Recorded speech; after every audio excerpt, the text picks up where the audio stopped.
Hey guys, welcome to another episode of Mike's DVDs and Blu-rays collection. I'm your host Mike, and today I wanted to spotlight one film in particular. This is February of 2022. And February is also known, as Black History Month and stuff. So I wanted to kind of like jump around a little bit, maybe spotlight a few black filmmakers or some black actors or something in that category. Not going too deep, not going too critical, not going too far, but just kind of brushing on a couple of really good movies that I think really says something about the black experience, the African American experience in America. I mean, as a white guy talking to you, I really have no business, I'm uneducated on such subjects, but just as a 45-year-old man who's experienced a lot of stuff since, the late 70s, just in my own perception as a person, just as someone who has watched movies, TV, media, stuff like that, just kind of on that level, not real deep or anything, guys. So I'm not trying to be too serious at the same time, but this is a serious subject. But I thought I wanted to spotlight a movie. Now, this movie comes around, for me, it seems like every 10 years or so since it came out. This movie was made in 1985. It was made by a white filmmaker. Now, I haven't really researched much about that. I mean, was there any backlash back in the day? I mean, how do black filmmakers and actors think about this movie in retrospect? Or how do they look back at this during the time it was made? I haven't really researched much on that. But this was a movie that really has aged very well. It came out in 1985. I'm talking about The Color Purple. Now, it was a movie directed by Steven Spielberg. It has a phenomenal cast. Very well written movie. The acting is just superb in it, and everything, and just I kind of wanted to spotlight it because I just recently got it on Blu-ray, and I watched it again and watched it in probably one of the best copies I've ever seen this movie in.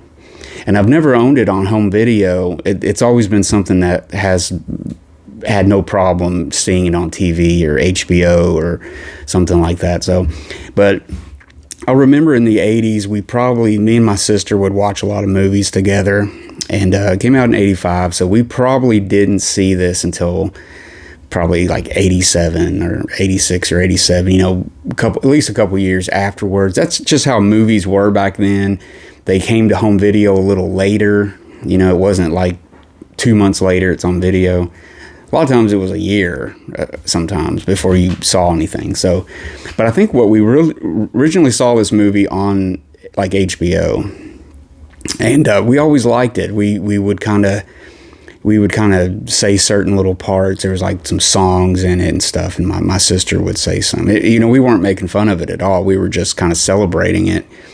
The fact that we got along to watch a movie, and we kind of shared our thoughts on it and different things, which was pretty cool.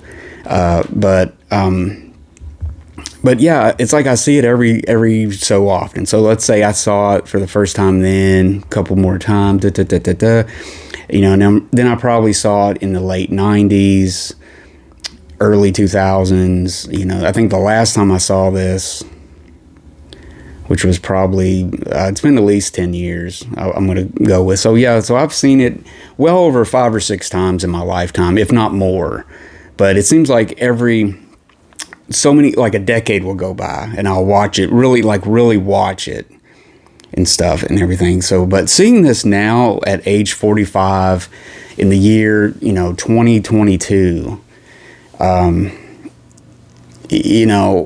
it to me, it has aged very well, and it's,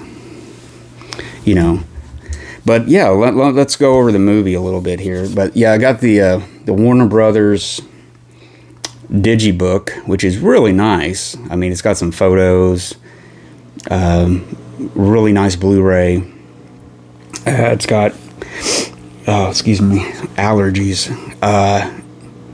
It's got some special features on here. It's got some making of stuff. Covers the musical, the making of it, behind the scenes, interviews, the casting. Some of it's older stuff, some of it's new stuff, but otherwise it's a good a good little summary of special features, I think. But anyways, this is based on a book by Alice Walker.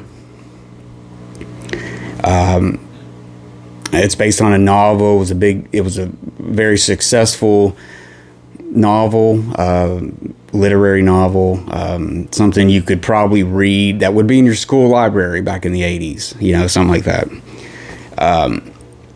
And then the cast, I think Steven Spielberg got together with his producing partners, Frank Marshall and Kathleen Kennedy. And actually, they added Quincy Jones to the producing side of things, and they all kind of got together and adapted. Got this movie rolling. Got this movie. How are we going to show this? How are we going to show this serious movie that shows the hardships of a woman growing up in the 1800s, early 20th century, who couldn't read, couldn't write, who wasn't worth anything.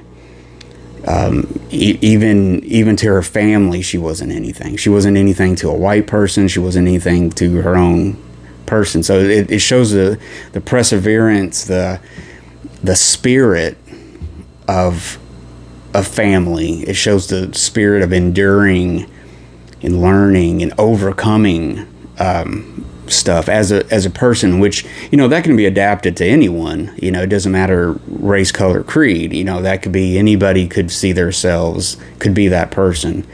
But yeah, great cast. Whoopi Goldberg, I know now she's a fixture on daytime TV as a host of a talk show, but we forget that 1985, when she came out with this movie came out, and she was starring in it, and she had only done a couple little things. She was known as a comedian, kind of started as a comedian, and which is, I've always been really impressed with the fact that Whoopi Goldberg was so good in this movie. And then maybe afterwards she didn't do any great movies.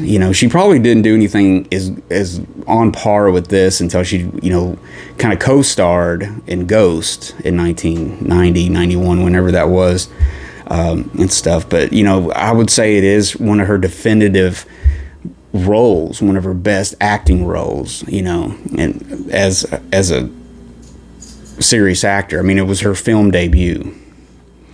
But anyways, I want to talk about this a little bit, talk about the cast a little bit. It stars Danny Glover, Adolph Caesar, Margaret Avery, Ray Dong Chong, Whoopi Goldberg, of course. Plus, there's many other people in here. They're not, I can't go through everybody, but a great cast. Quincy Jones did the music. Director of photography was Alan Daviau. Really well respected cinematographer. Always want to name drop this documentary because I love this. There's a documentary called Visions of Light: The Art of Cinematography, and he's interviewed quite a bit in that, because he's worked with Steven Spielberg a lot on some of his big epics and stuff, and some other directors too, of course. But he figures in that documentary really well and stuff, and he's a very brilliant guy. I don't think he's talked about as much now, But yeah, he was really something in the 70s and 80s as a cinematographer. Of course, it's directed by Steven Spielberg and everything. Just the fact that Steven Spielberg brought this to the screen was just wow, you know, because I mean, Steven Spielberg couldn't be touched at this time. I mean, he was, you know, undeniably the top director in Hollywood at this time. I mean, he had did the Raiders of the Lost Ark trilogy. He had done a bunch of stuff. I mean, this was 85, so he's starting to like co-produce, you know, Back to the Future and all the stuff that he's worked on. But yeah, coming off the Indiana Jones, and of course Jaws, and all that's, you know, hit movies, blockbusters and stuff. So this movie was a kind of a step away from what we were used to Steven Spielberg directing and bringing to us. So yeah, it was. I just remember this as a kid when it came out, that it was a special movie. I mean, it was something special. And as a kid, I guess it's one of the few movies that was a serious drama that I watched. You know, I wasn't in. It wasn't. You know, as a kid, you can process that. You know, I think kids had better attention spans back in the day. I mean, of course, kids by nature don't have attention spans sometimes, but you know, when this came out, I was 9 and stuff. Just the fact that, you know, you could seriously watch it as a kid, you know, me speaking, you know, personally, that was really cool. And but the way the movie's directed, the way the movie's written and presented, and the acting styles, and the whole vision of the movie is just, it's very beautiful. I mean, it's not a complicated movie. It doesn't take place in multiple cities or multiple locations. I mean, most of the stuff you will see is, you know, the beginning where it's kind of at a small, kind of shacky type small house, and then it moves to Danny Glover's house. There's a lot of stuff taking place at a juke joint that's down the road from Danny Glover's house, and that's mostly where most of the film takes place, is in those places. Most of it's around the house, Danny Glover's big farmhouse. So it's a lot of outdoor film scenes. There's a lot of indoor scenes and stuff, and like I said, I mean, it's beautifully shot. Just the fact of just some of the camera movements, and some of the things just really raise the dramatics up a notch or two and stuff, and it's just really, really beautiful. Just to read a little bit into this movie, or read about this movie, in case you really have no idea what The Color Purple is. Okay, this is what it says on the back of the Digibook. Color it fuller, color it richer, color it even more of an enthralling movie experience in high-def Blu-ray. Of course, that's, you know. The Color Purple shines anew. Seeley, Mr. Sophia, Nettie, Shug, the unforgettable characters of Alice Walker's Pulitzer Prize-winning novel brightens the screen in this raspberry blah blah blah cinematic adaptation directed by Steven Spielberg. At the story's center is Seeley, played by Whoopi Goldberg, in her movie debut, whose search for fulfillment in a world closed to her becomes a triumph of cruelty overcome by love, of pain eclipsed by joy. Acting and filmmaking honors all came to The Color Purple, but its greatest honor is the lasting embrace of movie fans everywhere. And yeah, I mean, it doesn't go into the story itself in detail, but you kind of get kind of a gist of it. Also, Oprah Winfrey was in this movie, which I don't know if that was her screen debut too or not. See, Oprah's never really had a big movie career. She's mostly been TV, but she's in it, which is and she has a really good part in the movie too. But I guess what I'm trying to say, I'm saluting this movie because it's such a good story of Black life, the Black experience. I know it's a work of fiction, but it really kind of hits the nail on the head between race and also with behaviors, and kind of almost like a pecking order even in the Black community, because Miss Seeley was basically born just to be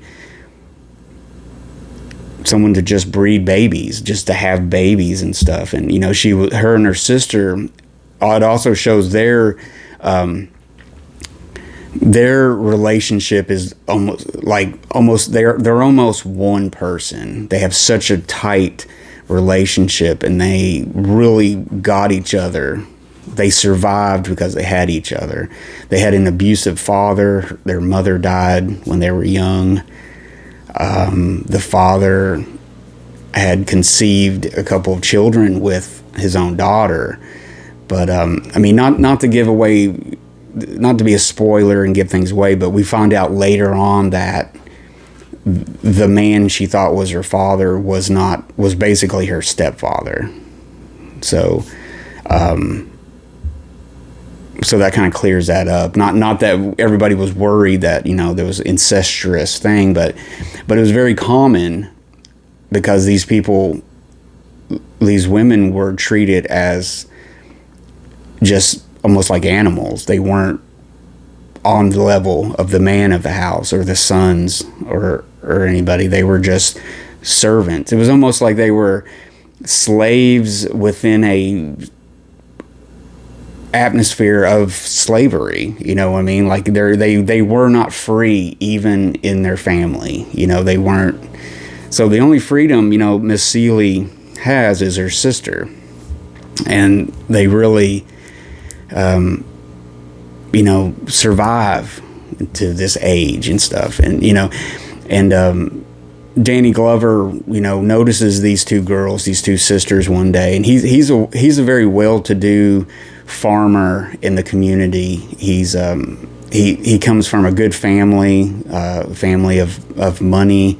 His father passed down land and stuff to him. He was a well-to-do person, and he has a big farmhouse with many acres.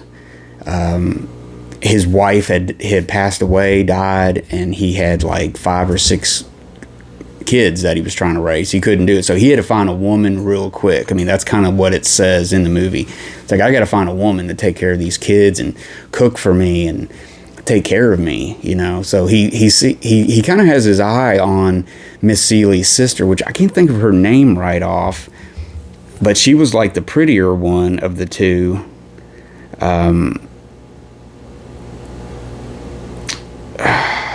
Wasn't Sophia Nettie? Was it Nettie?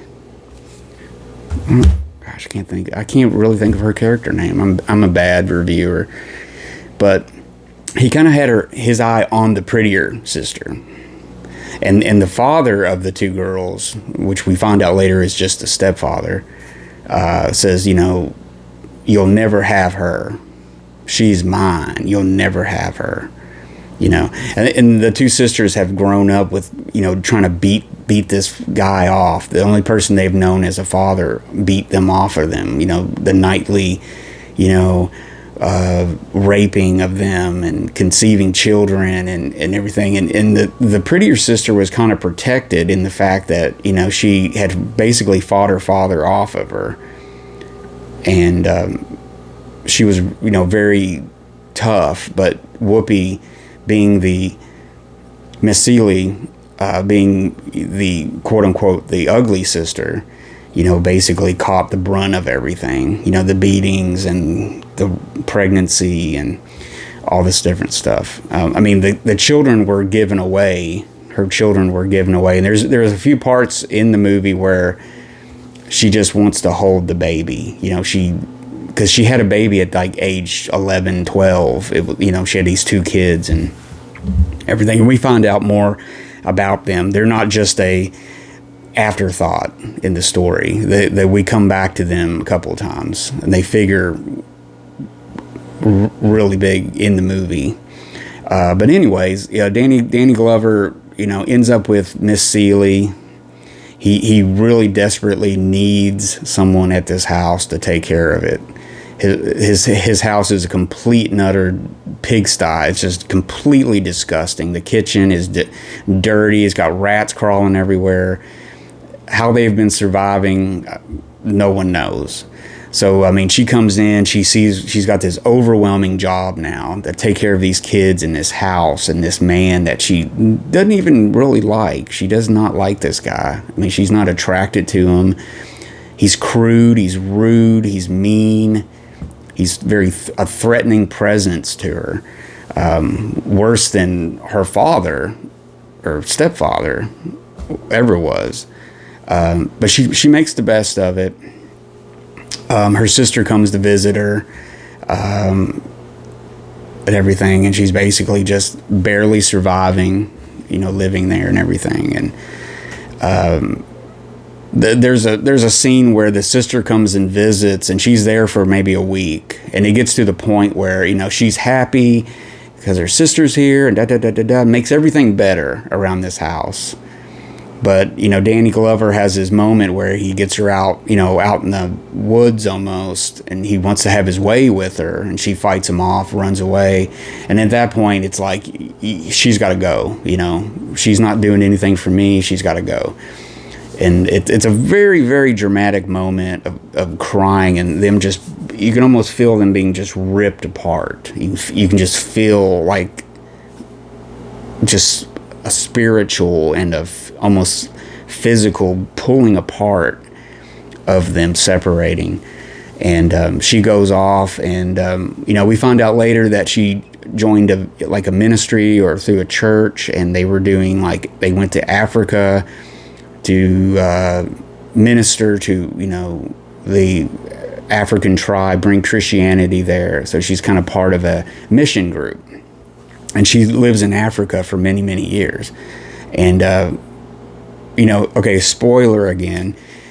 She finds the children that were her sisters, and she brings them there to Africa to raise them and everything. So all this was going on, and she didn't know about it for years and years and years and years. All this was going on.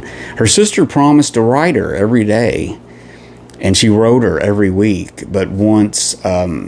there's some very dramatic scenes involving the mailbox and her receiving letters. It's like she couldn't even get mail sent to her home.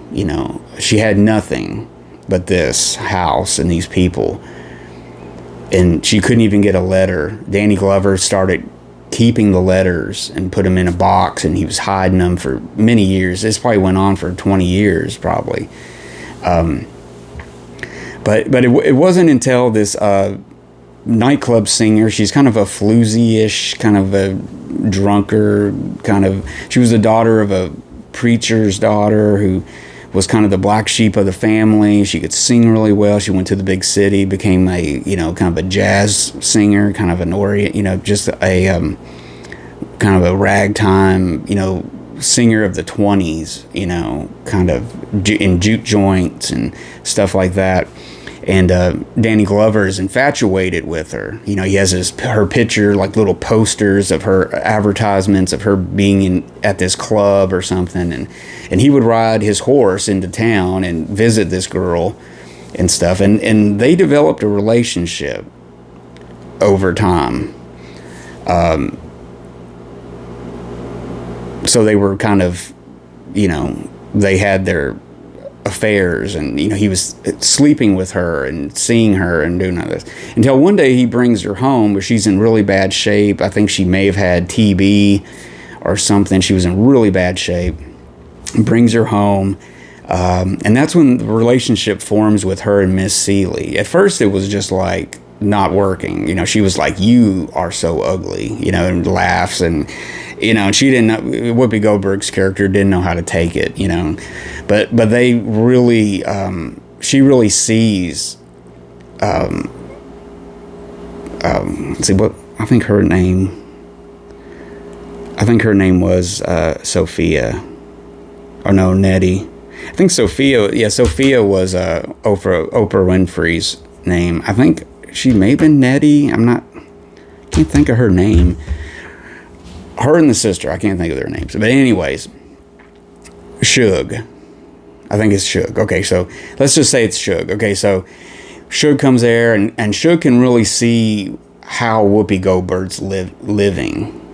You know, what she doesn't have, how Danny Glover treats her, and then how he treats, you know, her. Like there's a night and day treatment of these two women and everything. But they form a bond, and they form a relationship. It's almost like she was a surrogate sister to her. You know, this takes place over years. You know, a bond forms and stuff. And so anyways, I mean, not to tell you the whole story scene by scene, but, you know, it gets to the part where, you know, she goes off for a while. The singer goes off and lives. She comes home one day. She's got her husband with her, and she's well-to-do. You know, Danny Glover's got to accept this. They lived there for about a week or two during the holidays, Thanksgiving, I believe. And it's the catalyst for all the change that's going to happen to Miss Seeley's life. It's just, you know, during that week, she's able to find the letters of what her sister was doing all these years. She thought she was dead. She was able to leave. She finds out that her real father died and left her property, the house, and all this stuff is like all new information to her. It kind of shows her in a scene just like being like overwhelmed, you know, like I know where my sister is, how she's doing. I got my own house now. I got a little bit of money now. I'm starting my own business now, and everything's turning and stuff. And then, you know, the tables are turned on Danny Glover. His way of life goes down. The house is falling apart. Animals are on the porch going in the house, and just everything's just falling apart, you know. But there's a scene where Danny Glover really does this thing that, you know, no one knew. I mean, he went to immigration, paid for them the two kids and all of them to come over here from Africa, and he does this secretly because he finally had a change of heart and realized things. It took him a very long time to be human, and you almost wonder as the movie winds down if him and Miss Seeley get back together.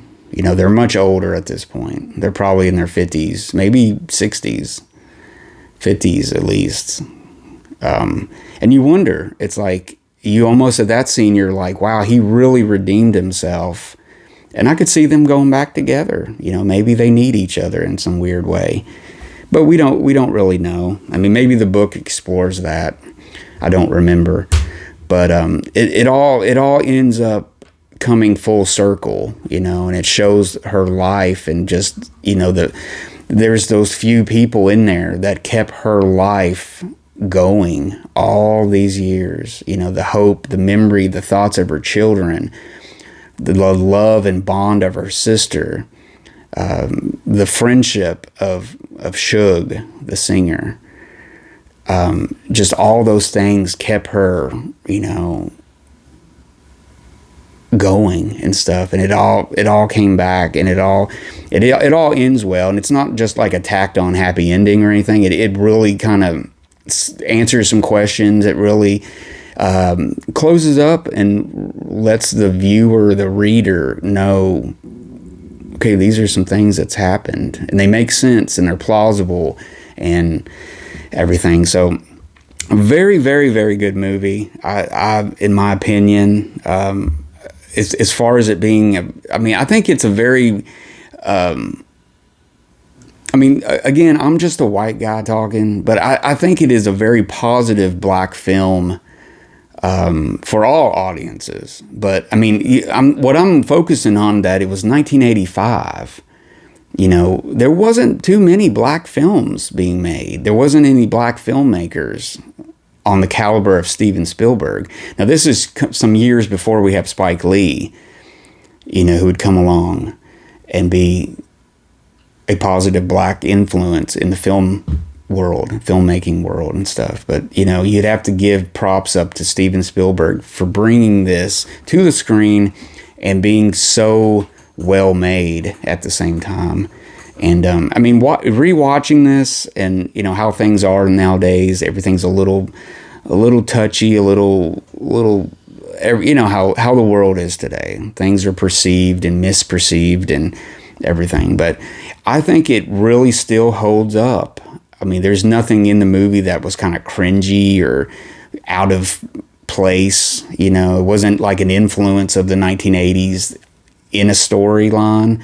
It purely takes place during that time, and it stays true to the book, and I think it's a very, very well made movie. It's definitely a classic movie.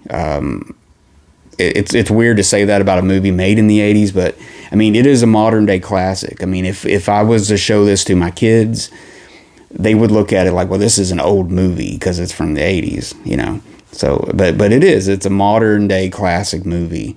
And I think it's well made. Let me know, guys, in the comments your thoughts on The Color Purple. Be honest. Is there anything you disagree with me? Is there parts of the movies that's just maybe it's out of place? Maybe, did Steven Spielberg have no business directing this movie? Because later on, there was interviews and stuff with Spike Lee in talking about Malcolm X, where, at first there was going to be Norman Jewison to direct this movie of Malcolm X. He's a white guy. And, he fought tooth and nail that, this needs to be told from the point of view of a black person who has researched this story, that knows these characters, or the character of Malcolm X, for example, and stuff. And I've never really heard any negativity about the life, like Steven Spielberg shouldn't have been the one to direct The Color Purple. But The Color Purple was a work of fiction, as far as I know. It wasn't talking. Miss Seeley wasn't a famous black person who did something more famous for the rights of African American people in the U.S. in America during the last century. She was a work of fiction. But still, it's the fact that, they're telling a very, very emotional, very serious. There's some comic moments in the movie, but it's a very serious movie. I think it's a prestigious movie, knowing what time of the year and the time, and just what we were getting from Hollywood in 1985. So let me know, guys, in the comments. Let me know some of that stuff. If you just want to say, hey, it's a good movie, I agree with you, that's fine also. But I wanted to spotlight this movie because I think it's a good movie. I think it's a positive movie towards African Americans and their experiences and their, and stuff. I may be wrong. I am not a college educated person in the world of African American studies or anything. I have no business really saying any opinion on this like that. But just as a film lover watching a movie, that's me. And by the way, I didn't watch this movie in the beginning because it was a Steven Spielberg movie. Even as a kid, I just knew he made it, but it was all about the story. The story itself eclipsed, the fame of Steven Spielberg and his name and everything and stuff. So there you go, guys. I hope you liked this episode. Give me a thumbs up if you did. If you haven't subscribed to my channel yet, subscribe and hit the bell notification. That will let you know whenever I release a new video, let you know that Mike's released a new video. So hope you enjoyed this. Again, thank you for watching if you did. And there you go. you guys be safe out there. Watch good movies. Watch The Color Purple today. Enjoy it. I think it's a beautiful movie. And I'll talk to you guys later. Peace.